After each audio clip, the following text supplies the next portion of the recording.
নমস্কার, শুভ্রার Bengali story telling চ্যানেলে সকলকে স্বাগত।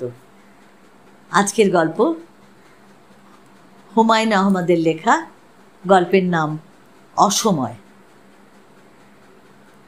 ঘরে ঢুকেই দেখি বসার ঘরের সোফায় হলুদ চাদর গায়ে দিয়ে কে যেন একটা শুয়ে আছে। লোকটার মুখটা দেখা যাচ্ছে না, তবে রগ ওঠা ময়লা পা বের হয়ে আছে। সোফার হাতলে যে গোলাকার দাগ, তা ওই পা থেকেই এসেছে বলা বাহুল্য। রাগে না আমার কানটা ঝাঁ ঝাঁ করতে লাগলো। রান্নাঘরে জরি চা বানাচ্ছিল। আমাকে দেখে হাসি মুখে বলল, চায়ের সঙ্গে কি খাবে? ঘরে তো কিছুই নেই, লুচি ভেজে দেব? আমি শুকনো গলায় বললাম, কে এসেছে? আমি জানি না, মগবাজার থেকে এসে দেখি উনি শুয়ে আছেন। করিম দরজা খুলে দিয়েছে। তোমার নাকি কিরকম আত্মীয় হয়? অনেকক্ষণ আমার মুখে কোনো কথা এলো না। দুদিন পর পর এ কি যন্ত্রণা। গত সপ্তাহে এসেছে দুজন। এর মধ্যে একজন আবার ফিরে যাওয়ার ভাড়া ছিল না। তাকে নেত্রকোনায় ফিরে যাওয়ার ভাড়া বাবদ আবার 30টা টাকাও দিতে হয়েছে। আমার হিসেব করা বেতনে 30 টাকার অনেক দাম আছে। মাসের 20 তারিখে অফিস থেকে ফিরে নতুন একজন মেহমানকে দেখলে আমার সঙ্গত কারণেই মনটা খারাপ হয়। আমি হাত মুখ ধুয়ে বারান্দায় গিয়ে বসলাম। আমি চা নিয়ে আসছি। কতদিন থাকবেন কিছু জানো? কিছু না, তবে বিছানাপত্র নিয়ে এসেছেন।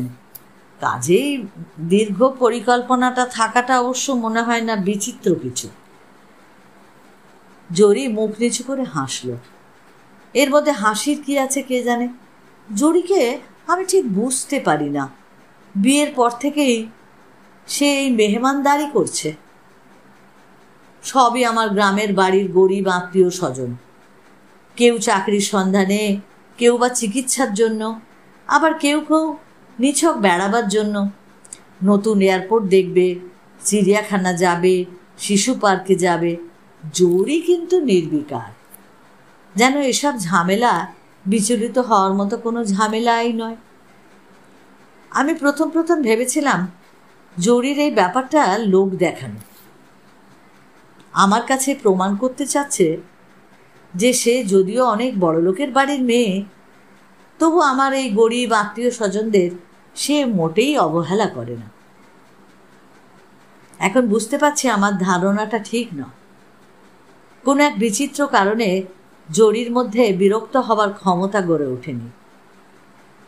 আমি যখন দেখি আমার কোনো এই ফ্লুপাতো ভাই কিংবা খালাতো ভাই কার্পেটের ওপর নাক ঝেড়ে টেবিল ক্লথে হাত মুছছে, তখন কিন্তু আমার মাথায় রক্ত উঠে যায়। অথচ জরিকে দেখি সে বেশ সহজ এবং স্বাভাবিক, যেন কার্পেটে নাক ঝাড়া যেন তেমন কোনো গুরুত্বপূর্ণ ব্যাপারই না। বারান্দায় ফুরফুরে হাওয়া, তবু আমার বিরক্তি ভাব কাটল না। জরি চা নিয়ে আসতেই বললাম, এরকম মেহমানদারি করলে তো আর চলবে না জরি। যতক্ষণ চলছে চলুক, তুমি চা খেয়ে ভদ্রলোককে ডেকে তুলে আলাপ পরিচয় করো। রাগ করার কি আছে বলো? রাগ করার কিছু নেই। সময় অসময় নেই। স্পঞ্জের স্যান্ডেল পরে মাথায় একটা কাঁঠাল নিয়ে একজন লোক যদি আসতে থাকে, তা আমি কি তার গলা জড়িয়ে ধরব? জরি খিলখিল করে হেসে উঠল, যেন এরকম মজার কথা সে বহুদিন শোনেইনি। চা খেতে খেতে জানা গেল মেহমানের ঘুম ভেঙেছে এবং মেহমান আবার আমার খোঁজ করছেন। আমি গিয়ে দেখি হাসু চাচা, প্রায় 11 বছর পর দেখা। ডান গালে লাল জড়ুলটা না দেখলে আমি চিনতেই পারতাম না। কি চেহারা হয়েছে! মাথার চুল উঠে গেছে, সরু সরু হাত পা। আমাকে দেখেই বললেন, বিয়ে করলি, খবর তো কই দিস নি? আপনিও তো আমাকে কোনোদিন কোনো খবর নেননি আমার চাচা। তা ঠিকই বলেছিস, খুব ঠিক কথা। আপনার শরীরের একই অবস্থা হয়েছে?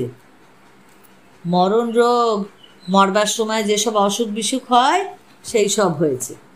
ভাবলাম মরবার আগে একবার দেখে যাই, বৌমাকেও দেখি। বৌমার খুব প্রশংসা শুনি লোকের কাছে। আমি জরিকে গিয়ে বললাম, ইনি আমাদের হাসু চাচা।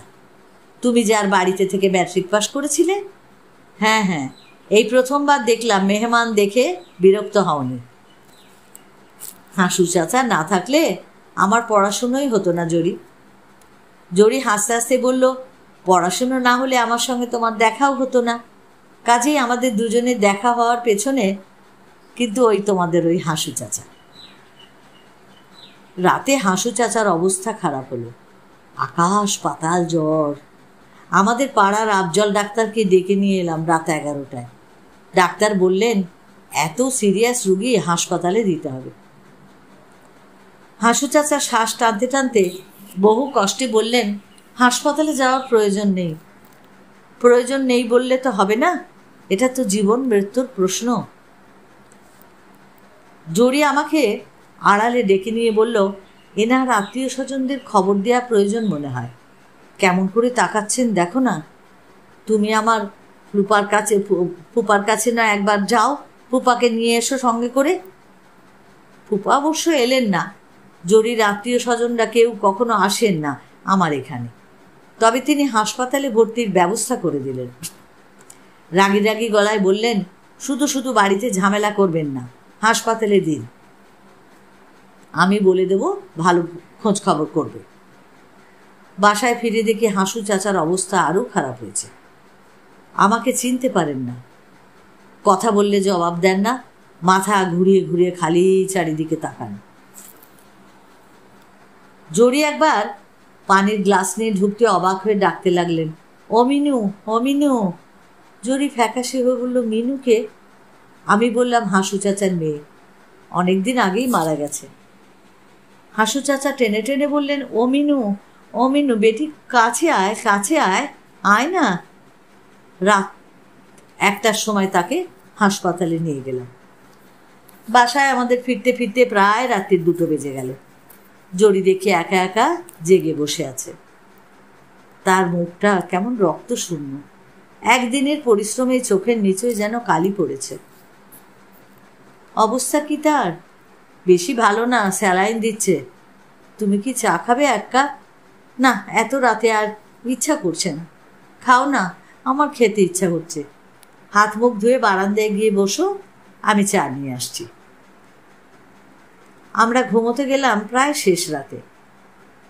বাতি নিভিয়ে বিছানায় উঠতেই জরি আমাকে মৃদুস্বরে বলল, তোমার হাসু চাচার যে একটা মেয়ে ছিল মিনু, এ কথা কিন্তু তুমি আমাকে কখনো বলনি। এটা এমন তো কোনো দরকারি কথা না জরি। জরি অনেকক্ষণ কোনো কথা বলল না।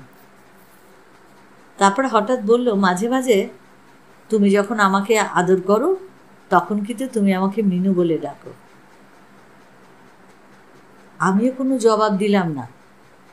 জরি বলল, হাসু চাচার মেয়েটা কখন যে মারা গেছিল, ক্লাস 9-এ পড়ার সময়। মেয়েটাকে কেমন দেখতে ছিল? আমি কোনো জবাব দিলাম না। দীর্ঘ সময় চুপ করে থেকে জরি আমার হাতটা ধরল। ভালোবাসার গাঢ় স্পর্শ। বাইরের অস্পষ্ট আলোয় জরির মুখ অবিকল সেই বালিকা মিনুর মুখের মতো দেখাতে লাগলো। সেই মুখটা তো আমি প্রায় ভুলেই গেছিলাম।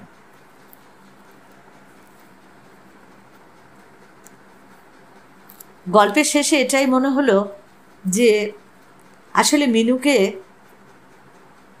সে ভুলতে পারেনি।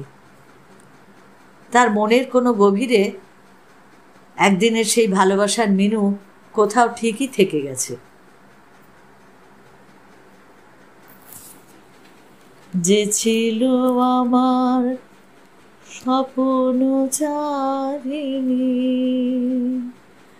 তারে বুঝতে পারিনি, তারে বুঝতে পারিনি।